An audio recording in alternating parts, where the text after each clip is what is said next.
내 영혼아 찬양하라. 주님 앞에 엎드려 구속하신 넓은 은혜 높이 찬양하여라. 할렐루야 할렐루야 영원하신 하나님. 환난 중에 성도들을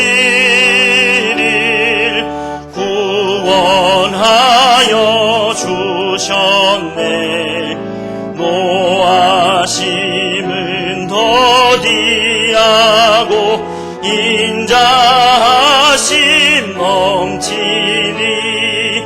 할렐루야 할렐루야 신실하신 하나님.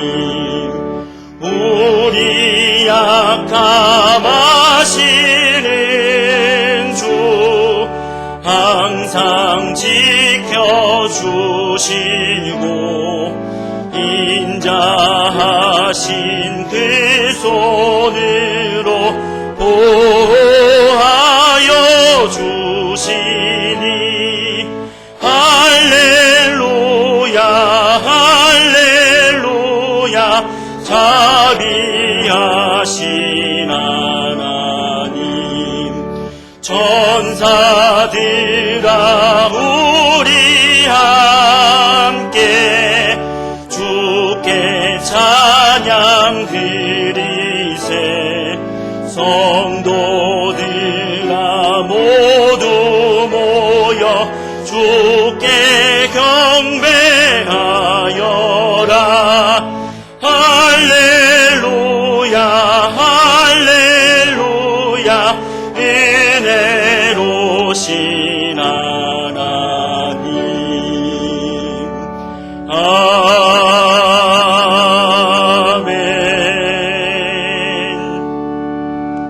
계속해서 임재 찬양 부르겠습니다.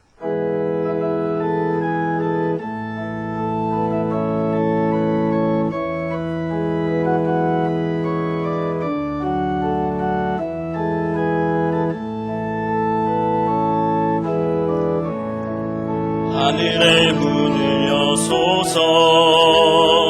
이곳을 주목하소서. 주를 향한 노래가 거지지 않으니. 하늘을 열고 보소서. 이곳에 임재하소서. 주님을 기다립니다. 기도의 향기가 하늘에 닿으니. 주여 임재하여 주소서. 이곳에 오셔서 이곳에 앉으소서. 이곳에서 드리는 예배를 받으소서. 주님의 이름만이 오직 주의 이름만 이곳에 있습니다. 이곳에 오셔서 이곳에 앉으소서. 이곳에서 드리는 예배를 받으소서. 주님의 이름만이 오직 주의 이름만 이곳에 있습니다.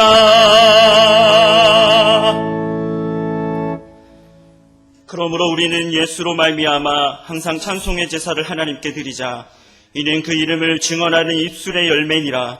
오직 선을 행함과 서로 나누어 주기를 잊지 말라. 하나님은 이 같은 제사를 기뻐하시느니라. 아멘.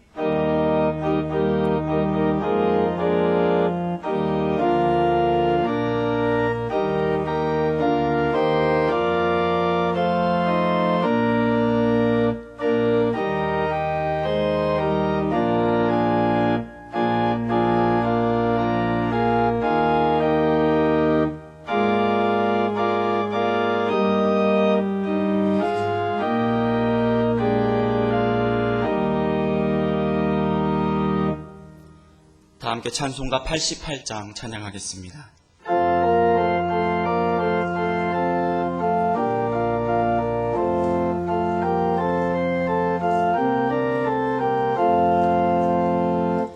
내 진정 사모하는 친구가 되시는 구주 예수님은 아름다워라.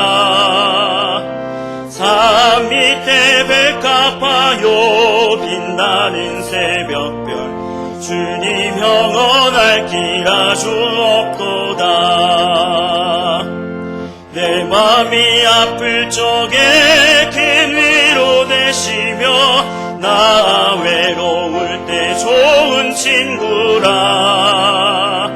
주는 저 산 밑에 백합 빛나는 새벽별 이 땅 위에 비길 것이 없도다.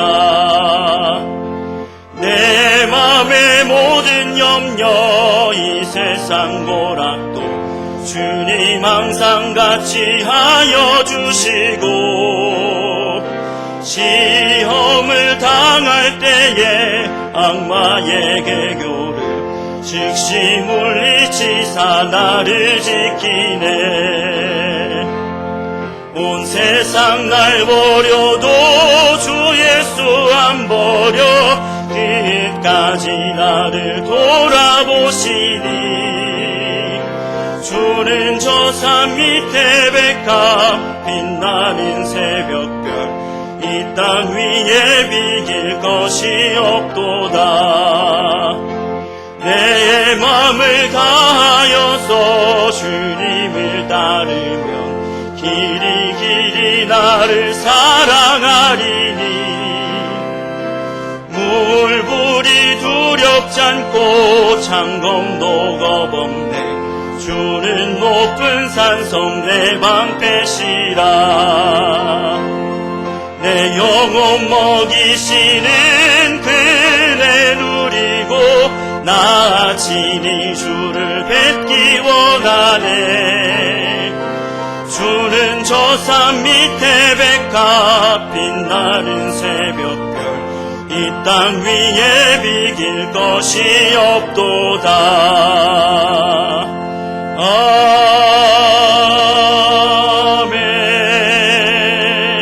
아멘.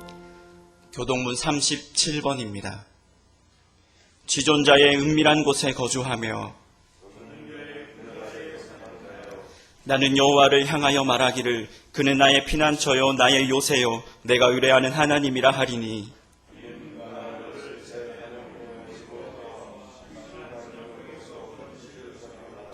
그가 너를 그의 깃으로 덮으시리니 네가 그의 날개 아래에 피하리로다. 천명이 내 왼쪽에서 만명이 내 오른쪽에서 엎드러지나 그가 너를 위하여 그의 천사들을 명령하사 하나님이 이르시되 그가 나를 사랑한즉 내가 그를 건지리라. 그가 내 이름을 안즉 내가 그를 높이리라. 아멘. 다 함께 신앙 고백 드립니다. 나는 전능하신 아버지 하나님 천지의 창조주를 믿습니다. 나는 그의 유일하신 아들 우리 주 예수 그리스도를 믿습니다. 그는 성령으로 잉태되어 동정녀 마리아에게서 나시고 본디오 빌라도에게 고난을 받아 십자가에 못 박혀 죽으시고 장세된 지 사흘 만에 죽은 자 가운데서 다시 살아나셨으며 하늘에 오르시어 전능하신 아버지 하나님 우편에 앉아 계시다가 거기로부터 살아있는 자와 죽은 자를 심판하러 오십니다. 나는 성령을 믿으며 거룩한 공교회와 성도의 교제와 죄를 용서받는 것과 몸의 부활과 영생을 믿습니다. 아멘. 자리에 앉으셔서 382장 찬송하겠습니다.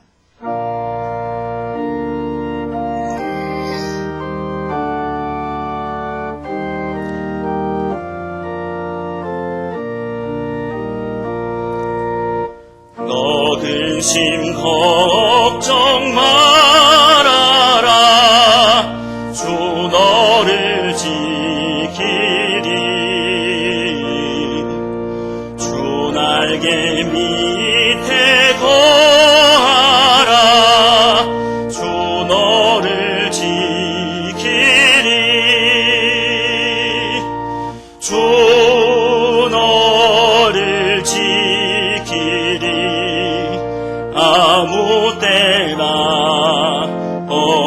어디서나 주 너를 지키리. 늘 지켜주시리.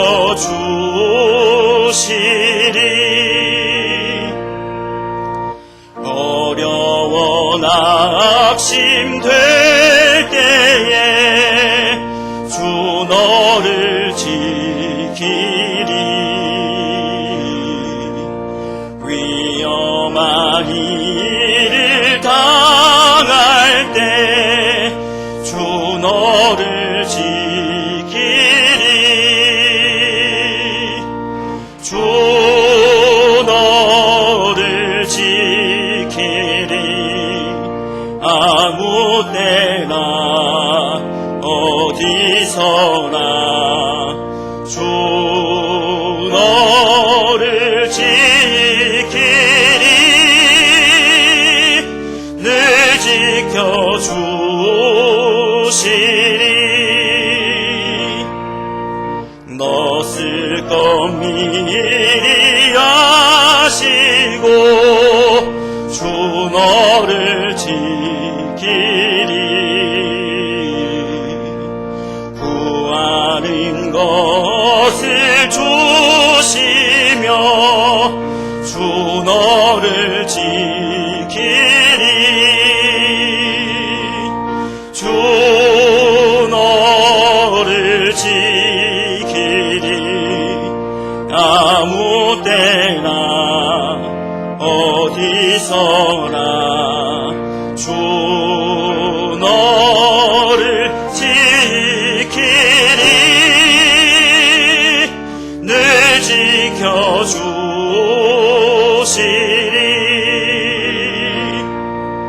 어려운 시험 당해도 주 너를 지키리. 구주의 품에 거하라. 주 너를 지키리.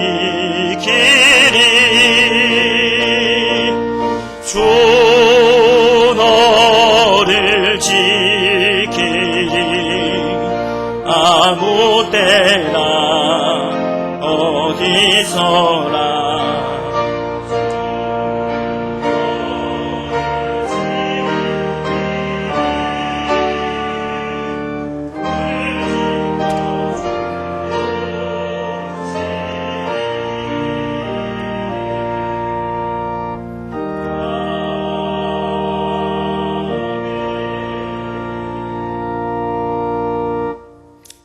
친히 때마다 일마다 평강을 주시는 하나님 아버지, 예기치 못한 코로나19로 인하여 두려움과 불안, 혼란한 상황이지만 오직 주님만을 바라보고 의지하며 성전에서 또한 온라인을 통한 가정에서 믿음의 자녀들이 찬송과 기도로 예배를 드리오니 모든 영광 받아 주시옵소서.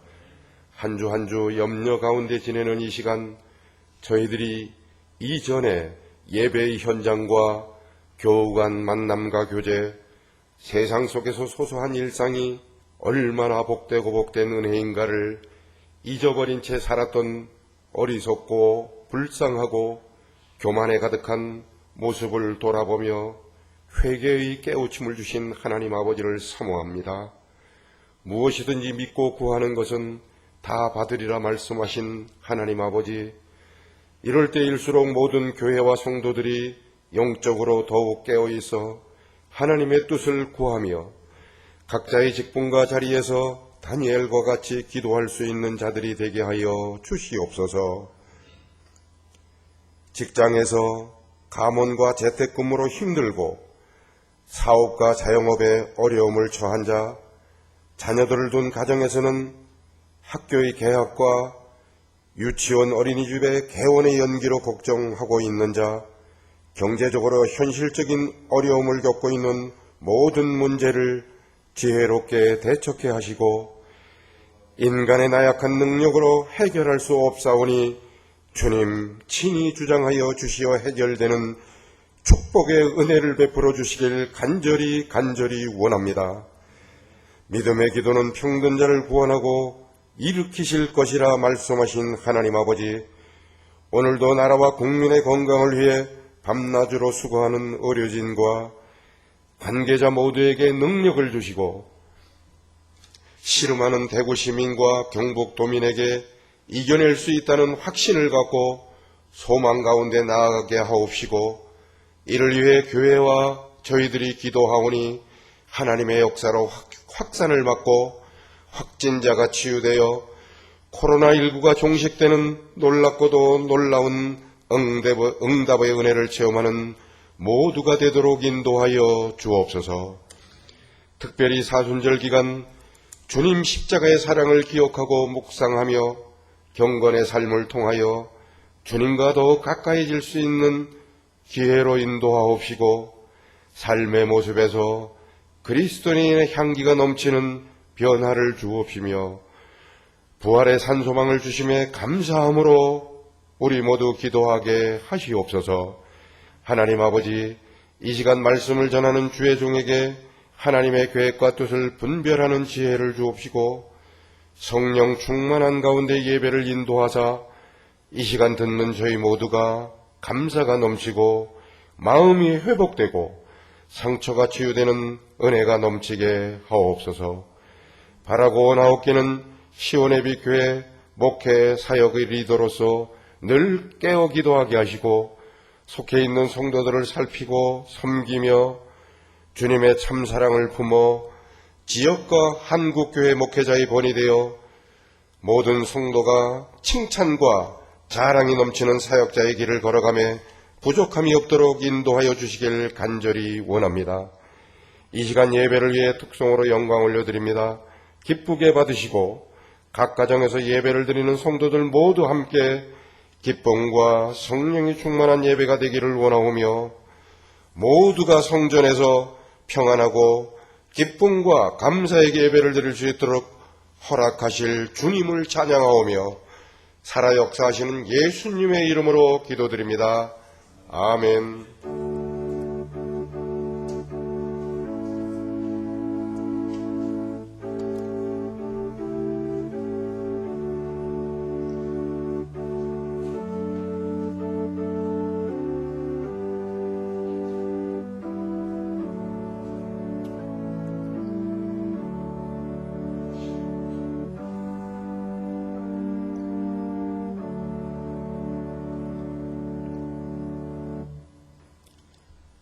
오늘 하나님께서 주신 말씀은 사도행전 20장 13절로 16절입니다.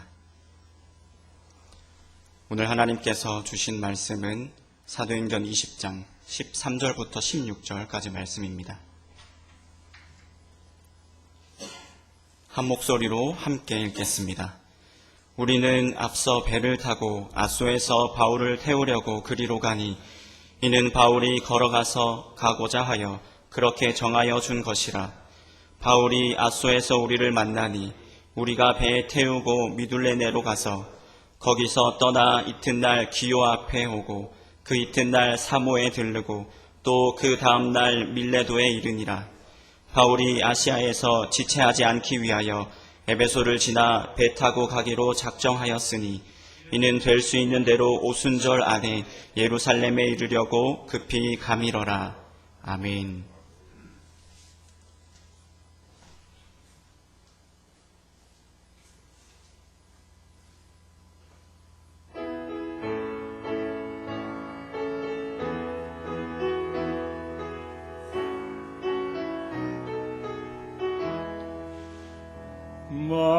만왕의 왕 내 주께서 왜 고쳐 당했나. 이 벌레 같은 날 위에 그 보혈을 흘렸네. 십자가 내가 처음 볼 때에 나의 맘의 큰 고통 사라져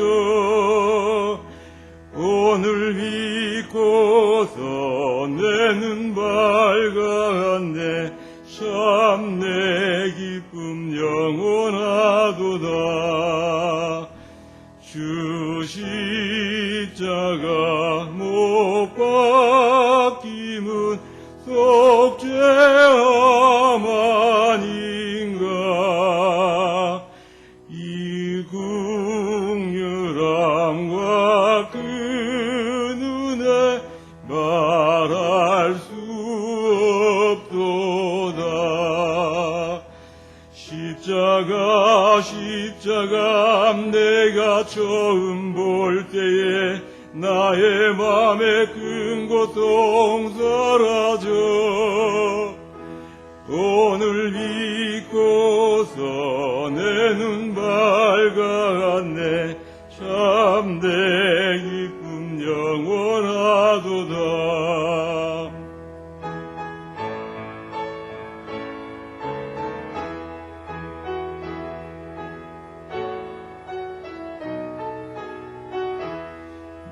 늘 울어도 그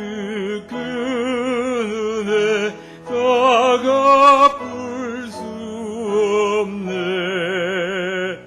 나 주님께 몸 바쳐서 주의 일 힘쓰리 십자가 내가 처음 볼 때에 나의 맘에 큰 고통 사라져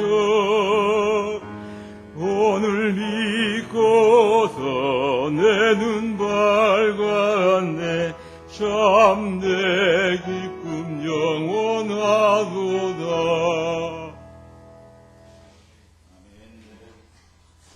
하나님께 영광 돌립니다. 박남철 집사님 감사합니다. 잠깐 기도하겠습니다. 오늘도 저희들을 불러주시며 하나님 앞에 예배 드릴 수 있게 하심을 감사합니다. 오늘도 하나님 앞에 집중하게 하시고 하나님을 바라보는 저희들이 되게 하시고 주의 음성을 듣는 우리 모두가 되게 하여 주시옵소서. 예수님의 이름으로 기도하옵나이다. 아멘. 지난 주간 보건당국이 코로나19의 그 지역사회 전파가 장기화될 것으로 전망하고 이에 새로운 그 일상을 준비해야 한다 그렇게 밝혔습니다. 이에 질병관리본부는 아파도 회사, 아파도 학교 간다는 그 뿌리 깊은 문화도 아프면 쉰다 이렇게 바꾸는 변화를 대표적인 사례로 꼽았습니다. 그렇습니다. 이전에는 아파도 회사 갔고요. 아파도 학교 갔습니다. 그렇게 교육을 받았습니다. 너 아프냐? 그래도 학교 가야 한다 하고 진짜 아파도 학교 가는 그런 시절을 보낸 적이 있습니다. 아프다고 쉬면 문제 있는 사람처럼 취급을 받았습니다. 여러분 그렇지 않으셨습니까? 정말 그런 시대를 살았습니다. 교회도 안 나가면 큰일 나는 줄 알았습니다. 저의 경우 같은 경우는 초등학교 5학년 때에 처음 교회를 나가서 지금까지 신앙생활을 하고 있는데요. 평생 제가 신앙생활하면서 2번 교회를 빠지게 됐습니다. 어떻게 교회를 빠졌는가 하면 한 번은 청년 때에 맹장이 토요일에 굉장히 아픈 거예요. 막 토하고 배가 막 아프면서 한 새벽 3시쯤 됐는데 잠을 못 자겠는 거예요. 막 계속 토하는데 아침에 결국엔 병원 응급실에 실려갔는데 토요일에 아팠으니까 그래서 주일날 수술을 받을 수밖에 없는 그래서 주일을 할 수 없이 여기게 되는 그런 경우를 가지게 되었고요. 한 번은 또 청년 때였는데 미국의 순회 연주를 갔습니다. 한 달 가까이를 미국의 순회 연주를 가게 됐는데 돌아오는 비행기 안에서 혹시 아시는 분이 계시겠지만 날짜 변경선이 바뀌게 되면서 주일이 없어져 버렸어요. 그래서 주일을 지키지 못하게 되는 본의 아니게 주일을 지키지 못하게 되는 그런 경우를 제가 딱 2번 예배를 드리지 못하는 그런 일이 있었습니다. 참 이상하고 생소한 경험을 그런 상황을 경험하고 있습니다. 사회적 거리두기를 하라. 사람끼리 2m 이상 떨어져서 지내라. 그렇게 얘기를 하고, 회사에서는 쉬라, 단 무급으로 휴가를 주지만 쉬라, 그렇게 이야기를 하고, 또 교회에서도 증상이 있으면 다른 사람들을 위해서 나오지 마라, 그렇게 말하는 그런 때를 우리가 지내고 있습니다. 우리는 압니다. 아예 떨어지라고 하는 것이 아니다. 그리고 사람들과 잠시 거리두기를 하라는 거지 아예 떨어지지 말라고 하는 것이 아니다. 교회에 나오는 것도 교회에 나오지 말라고 하는 것이 아니다라는 사실을 우리가 압니다. 하지만 안 하던 행동을 하려니까 정말 힘들다, 어색하고, 이제까지 안 하던 행동들을 오히려 반대로 그렇게 하면 안 돼 했던 것을 그렇게 하라고 하는 그런 시대를 지금 살아가고 있다 보니까 되게 어색하고 이상하고 힘든 그런 경우를 지내고 있는 거죠. 그럼 이럴 때에 우리는 어떻게 해야 하는 거지요? 어떻게 시간을 보내야 하는 거지요? 사실 굉장히 당황하고 힘든 그런 때를 보내고 있는데, 어찌되었건 이런 모든 것들을 허락하신 것은 하나님이시다. 그럼 하나님께서 왜 이것을 허락하셨는가 하면, 첫 번째로 하나님 우리에게 잠시 혼자 있는 시간을 가지게 하기 위함이라는 것입니다. 하지만 그렇게 하시는 데는 분명한 이유가 있다는 거죠. 예수님께서도 그 바쁜 사역 속에서 잠시 쉬라고 명령하실 때가 있었습니다. 마가복음 6장 31절 말씀을 읽게 되면, 너희는 따로 한적한 곳에 가서 잠깐 쉬어라. 예수님께서 평상시 하던 말과 다른 말씀을 마가복음 6장 31절의 말씀을 보게 되면 말씀하고 있는 걸 봅니다. 끊임없이 수고하고 충성하라고 했던 예수님께서 잠깐 쉬어라, 그렇게 말씀을 하고 있다는 거죠. 왜 그런가 하면 쉬어야 할 이유가 있다는 것입니다. 이 제자들은 마가복음 6장 31절 말씀을 보면 정신없이 사역을 하고 전도를 하고 돌아왔기 때문입니다. 예수님께서 12제자를 부르셨어요. 그리고는 그들에게 권능을 부여하시고 귀신을 쫓아낼 수 있는 능력, 복음을 전할 수 있는 능력을 그들에게 부여해 주시고는 그 이스라엘 전 지역을 돌아다니면서 전도하게 하셨습니다.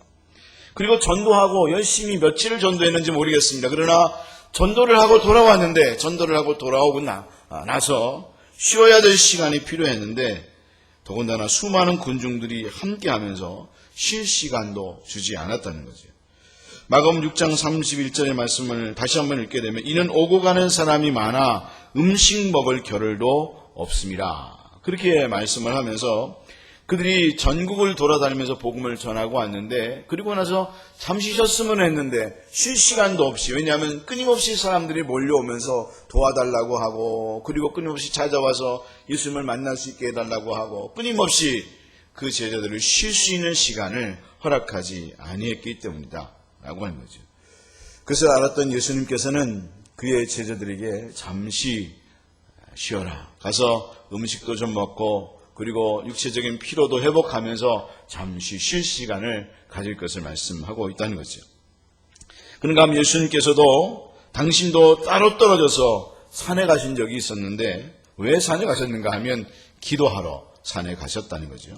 마가복음 14장, 마태복음 14장 23절의 말씀을 읽게 되면, 무리를 보내신 후에 기도하러 따로 산에 올라가십니다. 저물매 거기 혼자 계시더니, 그렇게 말씀을 하면서 예수님께서도 혼자 산에 올라가셨습니다. 수시로 혼자 산에 올라가셨는데, 왜 혼자 산에 올라가셨는가 하면 주님께서는 기도하시기 위해서 혼자 산에 올라가셨다는 거죠. 주님께서 우리로 쉬게 하시고 또 홀로 있게 하실 때는 분명히 이유가 있습니다. 그 이유를 통해서 바로 하나님의 뜻을 발견하도록, 하나님께서 원하신 그 뜻을 성취하는 사람이 되도록 하기 위해서 하나님께서는 그러한 것들을 우리에게 허락하시는 것이다 라고 하는 거죠. 그러니까 우리 모두도 우리에게 있어서 쉼과 또 혼자 있음을 하나님께서 허락하시면 하나님의 뜻이 무엇인가를 발견하고, 그리고 그 뜻을 성취해 가는데 힘을 쏟을 수 있는 믿음의 성도들 다 될 수 있기를 주님의 이름으로 축원합니다. 그런데 사도 바울도 오늘 말씀을 읽게 되면 잠시, 그리고 의도적으로 자신의 팀원들과 떨어지고 있음을 봅니다. 혼자 시간을 가지고 있다는 거죠. 13절의 말씀을 읽게 되면, 우리는 앞서 배를 타고 아소에서 바울을 태우려고 그리로 가니, 이는 바울이 걸어서 가고자 하여 그렇게 정하여 준 것이라. 그렇게 말씀하고 있음을 봅니다. 여기에 우리는 바로 누가라고 하는 이 성경을 기록한 사도행전을 기록한 누가를 포함해서 사도행전 20장 4절 말씀에 기록된 사람들입니다. 바울은 혼자 사역하지 않았거든요. 여러 사람들과 함께 사역을 했습니다. 디모데라든가 또 누가라든가, 그리고 여기 말씀을 보면 소바도, 또 데살로니가 사람 아리스타고, 세군도, 더베 사람 가이오, 또 아시아 사람 두기고와 드로비모라, 그렇게 말씀을 하고 있는데, 그 외에 누가 외에도 많은 사람들이 함께 사울과 동행하면서 사역을 감당했던 그런 일들이 있었다는 거죠. 근데 오늘 말씀을 보면 사도 바울은 그 누가를 포함하여 팀원들을 배를 타고 먼저 아소에 먼저 보내게 됩니다. 아소는 항구인데요. 그 항구로 먼저 배를 타고 보내게 하는 거죠. 그리고는 자기만 혼자 육로로 걸어서 그렇게 지금 아소에 가고 있는 것입니다. 지도를 한번 보여주실까요? 지도를 보게 되면 지도가 잘 보이시나 모르겠는데 안 보일지도 모르겠습니다. 보면 드로아라고 하는 곳에서 아소라고 하는 것이 있는데, 이 아소는 육로로 한 40km 정도가 된다 그래요. 40km 정도가 된다고 하는데, 한시도 안 쉬고 걷게 되면 한 12시간 정도를 걸어가게 되는 거니까, 바울이 그냥 정신없이 걷지는 않았을 것 같아요. 그럼 한 2, 3일 정도 걸었겠죠. 좀 쉬는 시간도 있고 잠자는 시간도 있고, 그렇다면 한 이틀이나 3일 정도를 걸어서 그곳에 갔을 텐데, 밤색으로 검정색으로 기록된 것은 육로고요. 파란색 또 녹색처럼 보이는 그 곳은 바닷길입니다. 드로아에서 아소로, 그리고 아소에서 밀레도로 그렇게 이제 배를 타고 가게 되는데, 일단 어디에서 중간 기착지가 어딘가 아소라고 하는 곳에서 바울과 그리고 일행들이 만나게 되는 거죠. 근데 그 일행들은 배를 타고 가게 했다는 겁니다. 근데 바울은 드로아에서 아소까지 혼자서 그렇게 육로로 걸어갔다는 거죠. 왜 그렇게 한 것인가? 왜 바울은 함께 있는 팀원들과 같이 안 가고 따로 떨어져서 혼자 걸어간 건가? 사실 바울은 항상 팀원들과 함께 사역을 했습니다. 그리고 팀원들과 떨어지지 않고 항상 함께 했던 사람입니다. 그럼에도 불구하고 오늘의 본문을 보게 되면 그는 혼자서 그렇게 있는 시간을 가졌다는 거죠. 그럼 왜 그런가 하면 바로 바울은 혼자 있는 시간이 필요했기 때문이라는 것입니다. 여러분 그렇지요? 사람들은 누구나 이유 없이 혼자 있는 시간이 필요해요. 우리는 같이 삶을 살아가지만, 함께 하지만, 그럼에도 불구하고 어느 순간에는 혼자 있는 시간이 필요하다는 거죠. 일상을 접고 쉼을 가지기 위해서, 그런가 하면 생각을 구상하기 위해서, 마음을 정리하고, 그런가 하면 감정을 가라앉히고 어떤 것을 결정하기 위해서 혼자 있는 시간이 필요하게 된다는 거죠.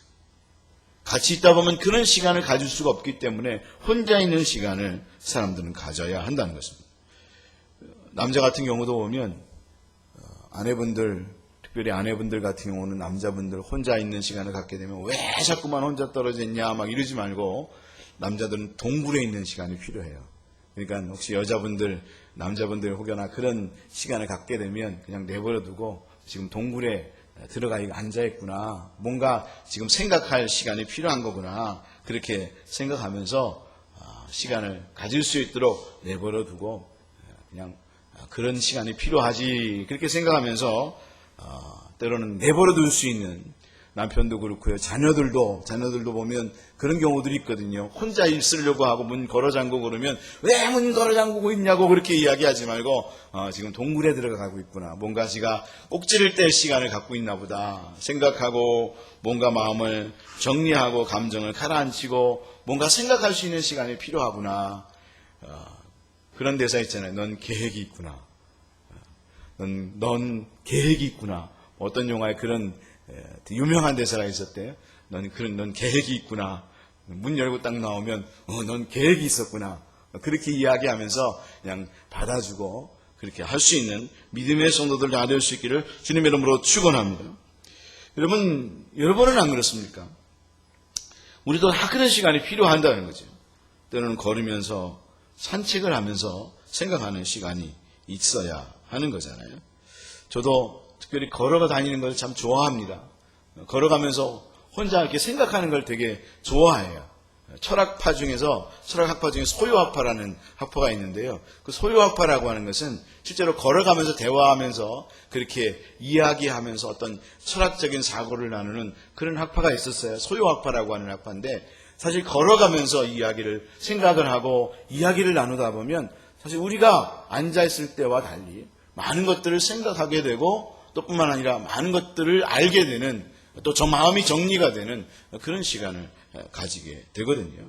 그러니까 혹여나 여러분 살아가면서 머리가 복잡하고 힘든 일이 있으면 여러분 산책도 하고 또 등산도 하면서 혼자 천천히 정신없이 막 걸어갈 필요는 없잖아요. 천천히 걸으면서 생각하고 고민하고 마음을 정리하고 그런 시간을 가질 수 있는 믿음의 성도들 되었으면 좋겠습니다. 그럼 바울은 그 시간을 통해서 그럼 어떤 생각을 했을까요? 바울은 그 시간을 통해서 이제까지의 삶을 되돌이켜보고 사역을 되돌이켜보면서 그가 전도한 교회들도 한번 생각해보고 이 교회들 참 걱정도 많았잖아요. 그런데 그 교회들을 되돌이켜보면서 드로아 교회 속에서 하나님께서 역사한 걸 보면서 그렇지, 교회는 내가 지키는 게 아니지, 내가 교회를 만들어가고 내가 지키는 게 아니지, 하나님께서 하는 거지, 이런 것들도 다시 한번 확인하게 되면서 하나님과 교제하는 시간들, 그리고 하나님의 은혜를 누릴 수 있는 그런 시간을 가졌다라고 하는 것입니다. 하나님은 우리에게도 사실은 그런 시간들을 주십니다. 저는 이번 시간이, 이번 기회가 바로 그런 시간이라고 생각을 합니다. 저도 그렇고요. 목회자들도 그런 시간을 사실 보내고 있다고 저는 생각을 합니다. 성도들과 함께 하지 못하고 또는 바쁜 일상을 보내던 그런 삶에서 뭔가 하나님께서 딱 모든 것을 멈춰버리고 아무것도 할 수 없는 그런 시간을 가지게 할 때에 분명히 하나님께서는 우리에게 그런 것들을 허락하신 이유가 있다는 거죠. 어떤 분들은 코로나19로 인해서 교회를 못 나오고 일이 없고 강제적으로 쉬는 시간이 많아서 분명히 힘들 줄 압니다. 힘들지 않다는 이야기를 하는 게 아닙니다. 분명히 힘들고 어려운 시간을 갖고 있지만 바로 그런 시간 속에서 힘들다고 생각하고 그 시간을 그냥 고통 속에서 지내버릴 게 아니라 바로 삶을 되돌이켜보면서 바로 하나님께서 우리에게 그런 것들을 허락하신 이유는 무엇일까? 하나님께서 원하시는 것은 무엇일까? 생각하면서 하나님과 교제하고 하나님과 동행하면서 하나님과 더욱더 많은 시간을 보내면서 하나님 은혜를 누릴 수 있는 믿음의 성도들 될 수 있었으면 좋겠습니다. 그럴 때 우리는 정말 일상이 좋은 것이었다는 사실을 알게 됩니다. 언제든지 하나님 앞에 나와 예배 드릴 수 있다는 것, 막 정신없이 살 때는 우리의 삶의 일상에 대하여 사실 누리지도 못했고요. 그 모든 것들을 정말 누리지 못하고 살면서 살아갔잖아요. 그리고 그것에 대해서 감사함의 시간을 가지지 못하고 살면서 살아갔잖아요. 근데 언제든지 하나님 앞에 나와 예배를 드릴 수 있다는 것이 정말 행복한 일상이었구나, 좋은 것이었구나, 만나야 할 사람들과 만날 수 있다는 것, 사람들과 함께 수다 떨 수 있다는 것, 이게 정말 행복한 것이었구나. 아무 데서나 음식점에 들어가서 먹고 마시고 즐거운 시간을 가질 수 있다는 것, 이거 정말 좋은 것이었구나. 우리가 그것을 알게 되면서 감사할 수 있는 것들을 챙겨보게 되고 또한 감사할 수 있는 믿음의 사람이 되는 거죠. 여러분, 우리 모두가 참으로 그런 모든 것들을 여러분 한번 챙겨보면서 우리 일상 속에서 우리에게 베풀어 주셨던 그 놀라운 은혜들이 얼마나 은혜롭고 감사한 것이었는가 여러분 생각하면서 그런 것들을 적어보고 또 끝나고 나서 나눠보기도 하고 그런가 하면 서로 사랑하고 우리에게 주셨던 이 모든 일상뿐만 아니라 함께하는 사람들이 정말 감사할 사람들이구나. 맨날 투닥거릴 게 아니라 가정에서도 얼마나 많이 투닥거려요. 여러분 투닥거리고 싸우고 때로는 큰 소리 지르고 그러잖아요. 근데 그럴 때에 우리에게 부여해줬던 남편, 아내, 자식, 그런가 하면 부모님, 그런가 하면 성도들, 여러분 우리가 정말 있을 때는 힘들지만 없고 떠나버리면 정말 귀중한 존재였다는 사실을 알잖아요. 안 그러세요? 진짜 정말 귀중한 존재거든요. 그런 것들을 생각해 보면서 이분들이 정말 귀중한 존재였구나. 더 이상 마음 상하거나 투닥거리지 말고 더 사랑하고 그리고 더 잘해줄 수 있는 사람이 되어야겠구나. 그런 마음을 가지면서 오히려 하나님 앞에서 그런 모든 것들을 정리하면서 오히려 더 여러분 가치 있는 삶을 서로 사랑하고 행복하게 여러분 신앙의 삶을 살아갈 수 있는 시온의 빛교회 성도들 다 될 수 있기를 주님의 이름으로 축원합니다. 할렐루야. 네. 여러분 그러니까 이제 지금은 잘 못 모이지만 이제 모이게 되면 시온의 빛교회 성도들도 모이면 여러분 더 사랑할 줄 믿습니다. 네. 이전에는 안 그랬을지도 모르겠지만 이젠 더 사랑하고 더 아껴주고 하나님의 은혜 정말 귀중한 사람인데 더 잘해야겠구나 이런 마음을 가지고 함께 신앙의 삶을 살아갈 수 있는 믿음의 성도들 될 수 있었으면 좋겠습니다. 그런가 하면 어떤 분은 정말 고통의 시간, 정말 힘든 시간을 보내고 있는 분들도 있음을 압니다. 그림 하나 보여드리겠습니다. 제가 지난주에도 말씀드렸지만 어떤 어린이가 그린 그림이래요. 근데 여기 그림 보면 그 마귀, 악마 얼굴하고 있는, 뿔나서 지금 악마 얼굴하고 있는 새 존재가 있어요. 근데 이게 누구냐면 엄마하고 또 엄마들이에요. 그 아이가 어떻게 글을 썼는가 하면 악마의 그림을 그려놓고는 그림 일기에다가 이렇게 썼답니다. 방학이 길어지자 엄마들이 괴수로 변했다. 그 중에 우리 엄마가 가장 사납다. 그래서 나는 아주 두렵고 무섭다. 그래서 나는 아주 고통스러운 삶을 살고 있다. 그렇게 그림을 그렸답니다. 진짜 이게 실제입니다. 삶의 실제입니다. 이걸 제 남동생에게 보여줬더니 제 남동생이 너무 웃으면서 형 때문에 힘든 고통의 시간을 기쁘게 지내고 있어요. 고마워요. 그렇게 문자를 보냈는데요. 저희 남동생도 애들이 남자애들만 셋이거든요. 지금 초등학교 1학년 들어간 애도 있고 4학년짜리도 있고 유치원생도 있는데 그러니까 얼마나 힘들겠어요. 더군다나 장난꾸러기들이 그냥 티격태격 싸우고 그리고 또 그 학교에서 또 숙제도 맡겨준다네요. 학교 안 나오니까 숙제해라고 해서 과제를 맡겨주는데 1학년 4학년 아이들이 과제가 아이들 숙제인가요? 다 부모 숙제죠. 그러니까 애들 숙제해주랴, 삼시세끼 밥해주랴, 애들 챙겨주랴, 놀아주랴, 아주 죽겠다. 지금 이 그림이 우리의 집의 모습이다. 그런 얘기를 하는 걸 보면서 진짜 고통스러운 일상을 보내고 있구나. 그런 생각을 하게 됐는데요. 사실 우리가 함께 지내다 보면 사실 때로 고통스럽기도 하고 어려운 상황을 보내게 됩니다. 지난주에도 얘기했지만 사실 부부가 오래 있다 보면 이혼하는 부부도 정말 많아져서 중국 같은 경우는 진짜 이혼율이 굉장히 많이 올랐다 그래요. 기사에 나왔는데 많이 올랐다. 함께 붙어 있다 보면 싸우게 되기도 하고 그러다 보니까 이혼율도 많이 올랐다. 그렇게 이야기하고 있는데 그렇게 힘든 때를 보내고 있는 분들도 있고요. 그런가 하면 코로나19로 인해서 집에만 있고 어떤 분은 우리 교회 성도들은 아니겠지만 자가 격리 중에서 굉장히 힘든 때를 보내고 있는 진짜 창살 없는 감옥에서 지내고 있는 사람들도 분명히 있을 줄 압니다. 그런가 하면 코로나19로 인해서 재정적으로 큰 고통 속에 있는 분들도 있고요. 말하진 않지만 그런 고통 속에 있는 분들이 분명히 있습니다. 그래서 참 마음도 아프고 참 목회자가 해줄 게 아무것도 없구나. 이럴 때 정말 아무것도 해줄 게 없구나. 하나님밖에 이 상황 속에서 모든 것들을 풀어가실 분은 하나님밖에 없구나 라는 사실을 생각하게 되는데 어찌되었건 그 시간도 하나님께서 허락하신 시간이다.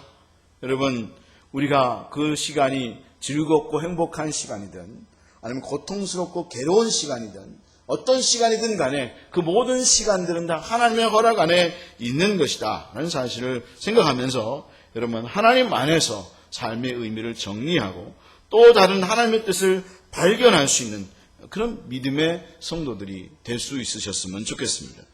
그러면 우리에게 있었던 평안도 행복도 원래는 우리의 것이 아니었구나 하는 사실을 알게 됩니다. 우리는 그게 내 것이었다는 생각을 갖게 되는데요. 이게 내게 원래 아니었구나. 하나님께서 취해 가시면 그게 내 것이 아니었다는 사실을 알게 된다는 거죠. 혼자 조용히 커피 한 잔을 하는 것도 원래는 내 것이 아니었다는 사실을 알게 됩니다. 여러분 평상시에 발코니에 앉아서 차 한 잔 여러분 편안하게 마실 수 있는 거, 여러분 식사하고 편안하게 대화할 수 있는 거, 이거 사실은 내 거라고 생각했지만 여러분 하나님께서 취해 가시면 그 순간조차도 내게 아닙니다. 그런가 하면 재물도 우리의 것이 아니라는 사실을 알게 됩니다. 여러분 우리가 그렇잖아요. 이 코로나19로 인해서 지금 어려움 속에 있는데 개인적으로도 이 재물들 내가 열심히 수고해서 벌었다고 생각하지만 사실은 내가 애쓰면 모든 거 할 수 있다고 생각하지만 하나님께서 한순간 툭 치시니까 그조차도 휘청나는 경험을 하고 있음을 보게 되잖아요. 아니 우리 개인뿐만 아니라 지금 나라가 그렇거든요. 나라가 그 대단한 미국조차도 뭐 한 달 정도만 지나면 모든 회사가 망할 수밖에 없다. 그렇게 이야기하고 있는 정말 경제적인 뭔가가 필요하다라고 하는 이야기를 하고 있는데 그 모든 정말 우리가 대단한 우리가 뭔가 엄청난 뭔가를 할 수 있다. 경제적으로 우리는 안 무너져라고 하는 그것조차도 요한계시록의 말씀을 보면 오 화로다 바벨론이요 바벨론의 멸망을 이야기하면서 그 성이 화려하고 그리고 엄청난 그런 경제적인 그 화려함을 갖고 있었음에도 불구하고 한순간 하나님께서 망하게 하시니 화로다 바벨론이요 그렇게 이야기하면서 바벨론이 망하게 되었음을 이야기하고 있거든요. 그래서 이 재물도 경제적인 것도 사실은 우리의 것이 아니다. 여러분 교회에 나와서 예배를 드리는 것도 사실은 우리가 나오고 싶다고 언제나 나올 수 있는 것이 아니고 그리고 교회도 너희 것이 아니다. 그리고 우리는 교회가 내가 세운 교회라고 생각을 하잖아요. 근데 하나님은 아니다. 내 교회는 내 것이지 너희 것이 아니다. 그렇게 말씀을 하면서 니네들이 아무리 사랑하는 교회라고 할지라도 내가 그 솔롬, 그 교회를 치고자 하면 치는 거다. 여러분 솔로몬의 성전이 무너져 버렸잖아요. 하루아침에 무너졌고 북한의 교회도 그렇게 엄청난 그런 부흥을 가졌던 북한의 교회도 하나님께서 그 당신의 교회를 당신이 안 사랑하겠어요? 저는 생각하거든요. 당신의 교회를 하나님 사랑하는데 근데 하나님이 그 북한의 교회를 닫게 하셨거든요. 여러분 우리가 이걸 보면서 지금 우리의 상황을 보면서 아 그렇구나. 우리가 하나님 앞에 나와 예배드리는 이 현장조차도 하나님의 은혜 속에서 삶을 살아가고 있는 거고 예배드릴 수 있는 거구나 라는 사실을 생각하면서 여러분 우리가 이런 때일수록 더욱더 하나님의 뜻이 무엇인가 삶의 의미가 무엇이고 하나님의 뜻이 무엇인가를 발견할 수 있는 믿음의 성도들 다 될 수 있기를 주님의 이름으로 축원합니다. 이런 때에 두 번째로 우리가 우리의 상황을 통해서 나에게 깨달은 것이 무엇이냐면 우리의 상황을 통하여 나에게 부여해 주신 하나님의 뜻이 무엇이며 그것을 어떻게 더욱더 분명하게 해나갈 것인지를 정리하는 시간이 되어져야 한다는 거죠. 용인에 마가미술관이라는 것이 있습니다. 그것은 송번수 작가라고 하는 분이 개인이 운영하는 미술관인데요. 이 미술관은 주로 어떤 작품을 전시했는가 하면 타피스트리라고 하는 미술의 개념으로 작업을 한 것을 전시한 것입니다. 타피스트리라고 하는 것은 어떤 것인가 하면 여러 가지 색실로 그림을 짜서 만든 그런 직물입니다. 이걸 예술 작품으로 작업을 한 겁니다. 이해가 좀 안 될지도 모르겠는데 그냥 쉽게 생각하면 일종의 카페트 있잖아요. 카페트 큰 카페트 보면 이렇게 이 직물로 섬유로 실로 이렇게 예쁘게 짜가지고 아름다운 그림을 만드는 거 있잖아요. 그런 것을 타피스트리라고 하는데 이분은 주로 이런 작업을 합니다. 그래서 이런 작업을 해서 대형으로 아주 대형으로 지금 우리 교회로 말하면 이 교회 후면에 전면 정도가 있는 타피스트리도 있어요. 굉장히 큰 타피스트리도 있는데 이런 것들을 작업을 해가지고 어떤 거는 뭐 6개월 걸린다고 하고요. 어떤 거는 1년이 걸리기도 하고 그렇게 작업을 해서 작품을 만들어내는 분입니다. 근데 이분은 굉장히 유명한 분인데 외국에서 헝가리 특별히 헝가리 개국 100주년 기념 타피스트리 전시회에서 대상을 받은 분입니다. 이 작품이 너무 훌륭해가지고 이 작품을 어디에서 구입을 했는가 하면 국립현대미술관에서 직접 구입을 해서 그것을 전시하고 있습니다. 한번 나중에 가시면 국립현대미술관에 미완의 면류관이라는 작품이 있습니다. 이 작품은 예수님의 가시면류관을 주제로 해서 만든 작품입니다. 한번 보여주실까요? 예, 송본수 작가의 미완의 면류관이라고 하는 예수님께서 그 십자가에 달리실 때 그 십자가에 달리셨을 때에 그 가시면류관을 주제로 해서 만든 작품인데요. 제목은 미완의 면류관입니다. 우리가 면류관을 언젠가 쓸 텐데 우리가 행할 뭔가가 있다는 거죠. 근데 이것을 어떻게 만들었는가 하면 그분이 만든 그 내용을 제가 들은 적이 있어요. 그 아내분이 이야기했는데 아들이 죽고 그 고통을 이기지 못해서 그러면 자녀가 죽으면 굉장히 고통스럽잖아요. 그 고통을 이기지 못해서 2년을 작업실에서 안 나왔대요. 밥도 작업실에서만 먹고 사람 얼굴을 한 번도 안 봤대요. 당신 아내도 안 봤대요. 아내도 안 보고 너무 고통스러운 나머지 아내도 안 보고 몇 개월을 지낸 거예요. 아들을 정말 사랑했나 봐요. 근데 어느 날부터인가 뭔가 작업을 하기 시작하더라는 거죠. 몇 개월이 지나고 나서 작업을 했는데 그 2년 정도의 작업을 하고 난 다음에 그때 나온 작품이 바로 이 미완의 면류관이라고 하는 그런 작품이었던 거죠. 바로 이 고통의 시간에서 혼자만의 시간 속에서 또 다른 하나님의 뜻을 발견하면서 작품을 만들어낸 그 작품 미완의 면류관이라는 거죠. 근데 사실 많은 작가들이 작품들을 그런 상황 속에서 만들어냅니다. 고통 가운데서 고통에 직면해서 고통과 싸우는 게 아니라 고통 속에서 그럼 이 고통을 어떻게 내가 신앙적으로 해석해야 될 것인가? 그리고 이것을 어떻게 하나님의 뜻을 알고 그것을 하나님의 뜻으로 성취해가는 삶을 살아야 될까? 그런 마음을 가지면서 삶을 살아야 한다는 거죠. 그러니까 여러분 우리가 이 때에 이런 때를 지내면서 혼자 있는 것을 두려워하지 말고 고통의 때에 고통과 싸우지 말고 많은 사람들은 고통이 있으면 고통과 싸우거든요. 고통과 싸우면서 아무것도 남지 않는 오히려 그 고통과 싸움을 통해서 오히려 나만 고통스럽고 오히려 나만 더 피해를 당하는 그런 경우를 가지게 되는데 여러분 그럴 때에 우리는 하나님을 만나고 하나님과 동행하면서 하나님의 음성을 듣는 그리고 오히려 하나님 안에서 회복을 경험하고 또 하나님의 뜻을 분명하게 여러분 행할 수 있는 여러분 그런 성도들을 다닐 수 있기를 주님의 이름으로 축원합니다. 여러분 사순절 넷째 기간인데요. 넷째 주간인데요. 바로 예수님의 십자가의 자리는 그런 자리라고 합니다. 예수님의 십자가 안에 들어가서 가장 고통스러운 자리가 십자가 안의 자리잖아요. 우리가 사실 어떻게 보면 지금 십자가 안의 자리에 들어가 있다고 해요. 무덤에 들어가 있다고 볼 수도 있고요. 감옥 안에 들어갈 수 있다고 봐요. 가정이라고 하는 감옥. 우리가 정말 싫어하는 그 감옥 안에 들어가 있고.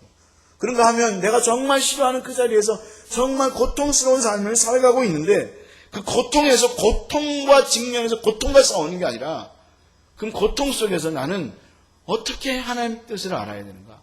그리고 내가 직면한 삶의 자리에서 하나님께서 나에게 부여해 주신 사명과 그리고 내가 행해야 될 건 무언가를 여러분 경험할 수 있는 믿음의 사람들이 되어져야 한다는 거예요. 그 예수님의 고통을 경험하고 죽음을 경험하게 되면 그때 우리가 발견하게 되는 것은 사명이고 사명이 더욱더 분명해진다는 거죠. 그래서 예수님께서는 제자들에게 이렇게 말씀하셨던 겁니다. 바로 예수님께서 제자들에게 이르시되 누구든지 나를 따라오려거든 자기를 부인하고 자기 십자가를 지고 나를 따를 것입니다. 예수님의 십자가에 들어간 사람들은 진짜 내가 제자라면 제자로서의 삶을 어떻게 살아야 되는가라고 하는 사실에 대하여 직면하게 된다는 거예요. 고통에 직면하는 게 아니라 정말 예수님의 제자로서의 삶이라면 나는 어떻게 삶을 살아야 진짜 하나님의 사람답게 삶을 살아갈 수 있는 거지 라는 사실을 더 분명하고 확인하는 자리를 가지게 된다는 거예요. 여러분 하나님과 깊은 만남을 가지게 되다 보면 죽음과 고통을 크게 경험하게 되면 삶의 의미가 더욱더 분명해집니다. 삶의 목적이 더 분명해집니다. 사명이 더 분명해집니다. 그래서 우리는 그 순간을 경험하게 되면 이렇게 살아서는 안 되지.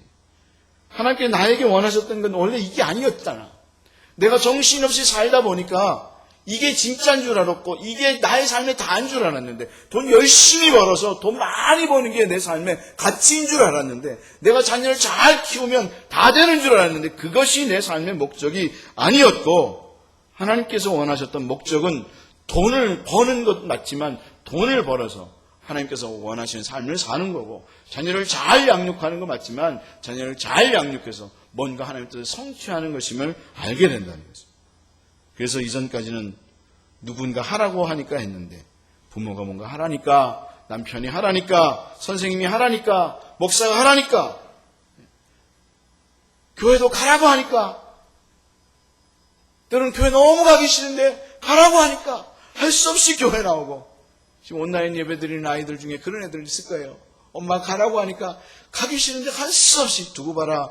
엄마하고 나하고 떨어지는 그 순간 나는 교회와 빠이빠이다.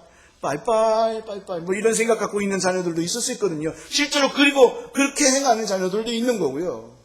근데 하나님을 진짜 만나면 그리고 고통의 순간 속에서 거의 괴롭지만 그 자리에서 하나님께서 우리에게 무엇인가를 원하신다는 사실을 알게 되면 괴롭지만 그 길을 향해서 뚜벅뚜벅 걸어가는 사람이 된다는 거예요.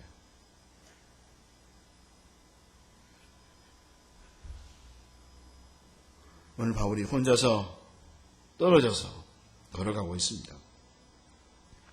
근데 그가 혼자 떨어져서 걸어가는 그 순간 속에서 그는 하나님의 사명을 더욱더 확인하는 자리를 가지게 된 겁니다. 내가 잘 걸어왔던 것인가? 그럼 앞으로는 또 어떻게 걸어가야 하는 거지? 내 사명이 더욱더 무엇인지를 분명하게 깨닫게 되는 시간을 갖게 된 것입니다. 그래서 사도행전 20장 24절에 에베소 성도들을 밀레도에 부르거든요. 그 에베소 성도를 밀레도에서 불러가지고 드로아에서 아소를 거쳐 아소에서 밀레도에 도착하거든요. 밀레도에 도착했을 때 에베소 장로들을 부릅니다. 그리고는 그들에게 뭐라고 말하는가 하면 그들에게 너희들이 분명하게 고난일 때가 올 거다. 그러나 그때에 더욱더 믿음을 견지하는 삶을 살아야 한다고 말하면서 사도행전 20장 24절 말씀에 내가 달려갈 길과 주 예수께 받은 사명 곧 하나님의 은혜의 복음을 증언하는 일을 마치려 하면은 나의 생명조차도 조금 더 귀한 것으로 여기지 아니하노라. 그렇게 이야기하면서 그는 분명히 죽을 것을 알았지만 그럼에도 불구하고 하나님의 은혜를 경험하면서 그 가운데서 오히려 내가 가야 될 것은 더 분명해진다. 더 분명해진다. 나는 예루살렘을 향하여 가야 하고 그리고 로마를 향해서 가서 주님의 뜻을 성취하는 사람이 되어져야 한다. 그렇게 말씀하고 있다는 거죠. 그래서 16절에 그렇게 말하고 있는 거예요. 바울이 아시아에서 지체하지 않기 위하여 에베소를 지나 배 타고 가기로 작정하였으니 이는 될 수 있는 대로 오순절 안에 예루살렘에 이르려고 급히 가미르라. 그는 작정했다는 거예요. 결정했다는 거예요. 하나님과 대면하고 직면하다 보니까 내가 가야 할 곳은 지금 예루살렘이야. 난 지금 서둘러서 그곳에 가야 해. 그래서 그 예루살렘에 가기로 작정했고 오순절이 이르기 전에 지금 이때예요. 사실은 이제 바울이 그것을 향해서 가고 있는 거예요. 때로 하나님께서 우리를 강제적으로 쉬게 만드세요. 모든 것을 올스톱 시킬 때가 있어요. 함께 하지 못하게 만드실 때도 있어요. 그때 때로는 말할 수 없는 고통과 힘듦을 경험하게 하실 때가 있어요. 그럴 때 여러분 그 자체에 집중하지 말고 오히려 하나님의 뜻에 집중하면서 하나님을 바라보고 하나님의 뜻에 집중하면서 오히려 하나님의 은혜를 누릴 수 있는 시온의 빛교회 성도들이 되셨으면 좋겠어요. 가족들과 함께 할 수 있음이 정말 은혜였구나. 그게 깨달아지면요 정말 여러분 그 모든 하던 것들이 싫었는데 자녀들과 함께 했던 게 싫었는데 그게 깨달아지면 그들이 너무나 사랑스럽고요. 밥 해주는 것도 너무 좋고요. 그리고 맛있는 거 해주고 싶고요. 내 자녀가 뭐 좋아했는지 알게 되면서 그것을 막 사다 주게 되고요.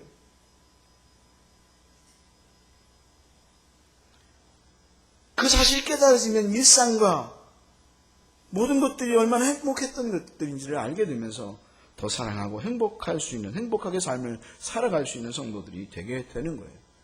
교회 생활도 정말 하나님의 은혜를 누리면서 하게 되는 거예요. 하나님이 세운 교회를 하나님께서 원하시는 대로 만들어 가야겠구나. 내가 만들어가는 게 아니라 진짜 하나님께서 원하시는 교회로 만들어 가야겠구나. 그런 은혜를 받으면요 오히려 흩어졌을 때 교회는 더 부흥돼요. 할렐루야! 여러분 그랬잖아요. 초대교회가 흩어놨을 때 흩어놓으니까 더 교회가 부흥되는 거예요. 중국도 핍박이 있으니까 더 부흥됐어요. 흩어놨는데 흩어놓으면 교회가 깨질 줄 아는데 중국이 흩어놓으니까 그 흩어놨던 교회가 다시 복음이 자유하게 되니까 1억 명이 넘는 교회 성도가 되게 된 거예요. 왜 그렇게 된 거죠? 그 고난의 때에 흩어져 놓았을 때에 그들은 더 하나님을 바라보고 하나님께서 이 고난을 통해서 우리에게 주신 은혜가 뭔지를 생각할 수 있었기 때문이에요. 여러분 우리가 이때에 오히려 더 하나님께서 우리에게 주신 사명과 가치를 더 분명히 행할 수 있는 시온의 빛교회 모든 성도들 다 될 수 있기를 주님의 이름으로 축원합니다. 할렐루야! 여러분 부모들이 그런 믿음을 보여줘야 돼요. 진짜 이럴 때 더 그런 믿음을 보여줘야 돼요. 우리 인생의 가치는 그게 아니다. 자녀들에게 보여줘야 돼요. 그것을 보여주고 가르쳐줘야 돼요. 그리고 그들을 이끌어가야 돼요. 우리도 그래야 돼요. 우리 장로님들이 그러셔야 돼요. 권사님들이 그러셔야 돼요. 그리고 더 기도해야 하는 거예요. 오늘도 우리는 아직도 함께 예배를 드리지 못하고 있어요. 그래서 우리가 만나는 날 저는 더 멋진 그리스도인으로, 더 성숙한 그리스도인으로 만날 것을 확신합니다. 할렐루야! 분명히 확신합니다. 왜 그런지 아세요? 여러분, 예수님을 나의 하나님으로, 나의 주님으로, 구주로 섬기고 있는 분들을 맞잖아요. 그러면 분명히 만나는 날 더 성숙하고 멋진 그리스도인으로 만날 것을 전 믿어요. 하나님이 계신 사람은 그럴 수밖에 없어요. 여러분, 그렇잖아요. 함께 있을 때는 몰랐는데 나중에 만나면 부쩍 큰 아이들을 발견하는 거죠. 조카들 만났는데 갑자기 불쑥 컸어. 저는 우리 시원예비교회 성도들이 그렇게 될 줄 믿습니다.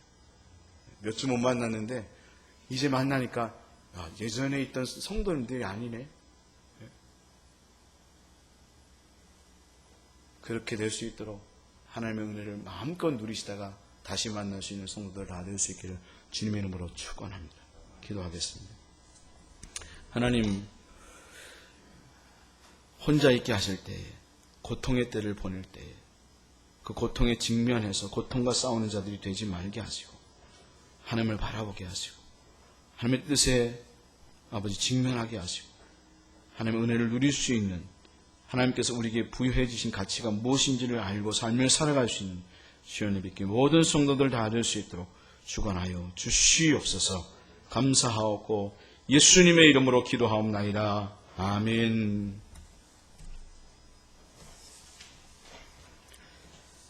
찬송가 401장 찬양하시면서 준비하신 예물 드리겠습니다.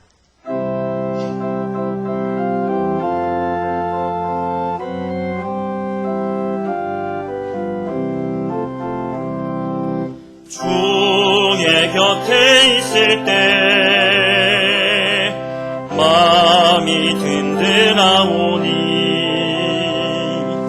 주여 내가 살 동안 인도하여 주소서.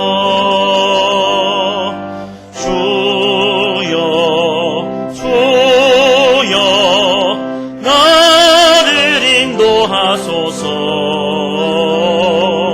빠른 세상 살 동안 주여 인도하소서. 피난처인 예수여 세상 물결엄할 때 크신 은혜 베푸사 나를 숨겨주소서. 주여 나를 인도하소서. 빠른 세상 살 동안 주여 인도하소서. 세상 풍파진 하루 영화로운 나라와 눈물 없는 곳으로 들어가게 하소서. 주여 나를 인도하소서. 빠른 세상 살 동안 주여 인도하소서.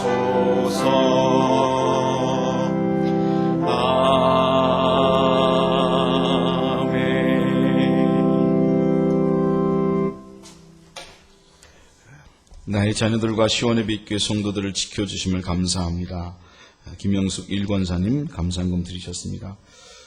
홍진희 장모님, 한정수 권사님 천국 환송을 은혜 가운데 인도해 주신 주님께 감사드립니다. 감사한금 드리셨습니다.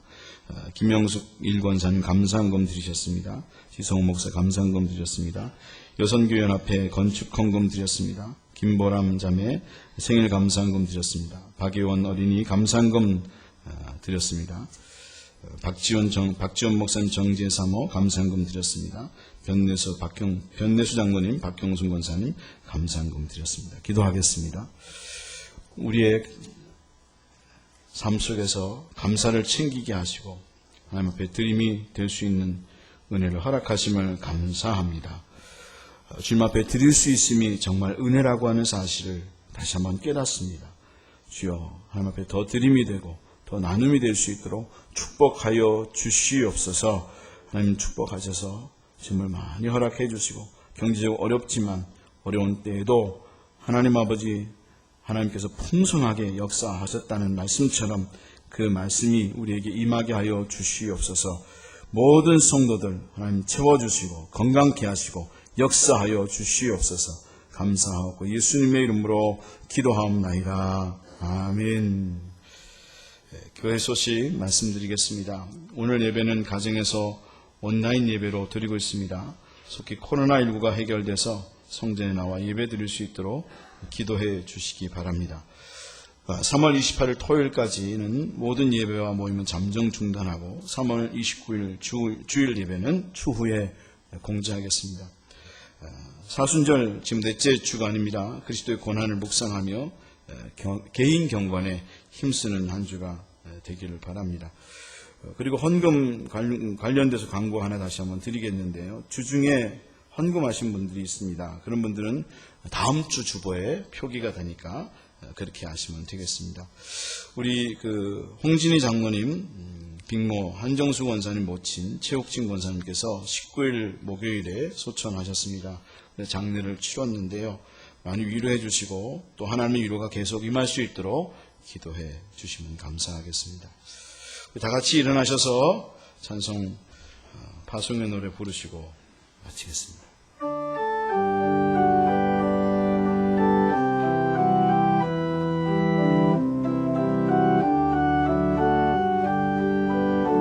어디에 있든지 무엇을 하든지 당신은 하나님 사랑. 누구와 있든지 무슨 말을 해도 당신은 그리스도인. 당신의 모든 삶은 하나님의 넌 안에 있고 당신의 모든 능력 하나님의 손 안에 있네.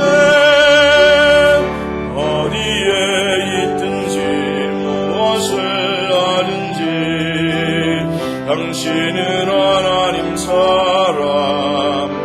누구와 있든지 무슨 말을 해도 당신은 그리스도인. 지금은 우리 주 예수 그리스도의 은혜와 하나님 아버지의 극진하신 사랑과 성령님의 감화 감동하심과 교통하심이 혼자 있을 때 더욱더 하나님을 바라며 하나님의 은혜를 누리며 하나님께서 부여해 주신 그 가치를 깨달아 알아 더욱더 하나님의 뜻을 따라 삶을 살아가기로 작정하고 결단하는 시원해뵙게 모든 성도들 위해 하나님의 크시는 정의 함께 하시기를 간절히 축원하옵나이다. 아멘.